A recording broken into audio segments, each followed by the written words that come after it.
देशातल्या एकूण गुंतवणुकीच्या 52% परकीय गुंतवणूक एकट्या महाराष्ट्रामध्ये आलेली आहे, अशी माहिती देवेंद्र फडणवीस यांनी ट्विट करून दिलेली आहे। पहिल्या तिमाहीमध्ये महाराष्ट्र पहिल्या क्रमांकावरती आहे। पहिल्या 8 राज्यांच्या गुंतवणुकीच्या बेरजेपेक्षाही राज्यामध्ये अधिक गुंतवणूक झाल्याचं त्यांनी म्हटलेलं आहे। पहिल्या तिमाहीमध्ये राज्यात एकूण 70,795 कोटींची गुंतवणूक झालेली आहे।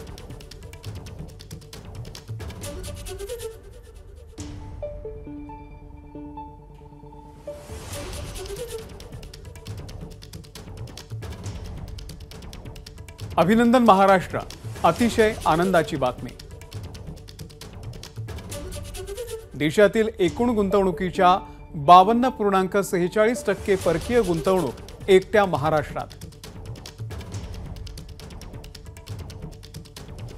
गेले 2 वर्ष सातत्याने परकीय गुंतवणूक आकर्षित करण्यामध्ये क्रमांक 1 वरती असलेल्या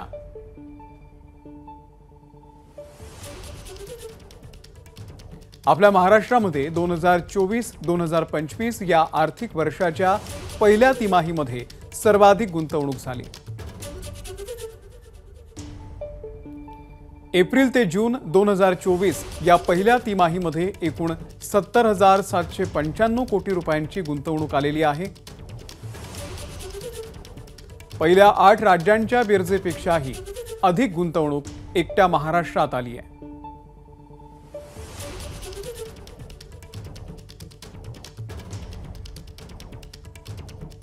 तर महाराष्ट्रात परकीय गुंतवणूकदारांचं आकर्षण आहे। महाराष्ट्रामध्ये 70,795 कोटींची गुंतवणूक झाल्याचं देवेंद्र फडणवीस यांनी म्हटलेलं आहे। त्यानंतर कोणत्या राज्यांमध्ये गुंतवणूक झालेली आपण बघतोय। कर्नाटक आहे दुसऱ्या क्रमांकावरती, तिथे 19,059 कोटी रुपये। दिल्लीमध्ये 10,788 कोटी। तेलंगणा आहे चौथ्या क्रमांकावरती 9,023 कोटी रुपये। गुजरात 5व्या क्रमांकावर 8,508 कोटी रुपये, तर तमिळनाडू 6व्या क्रमांकावरती आहे। या ठिकाणी 8,325 कोटी रुपयांची गुंतवणूक झालेली आहे।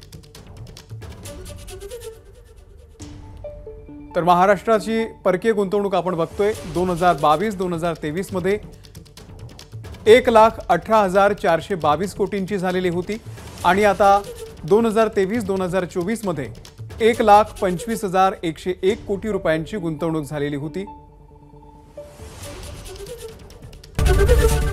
एबीपी माझा, उघडा डोळे बघा नीट।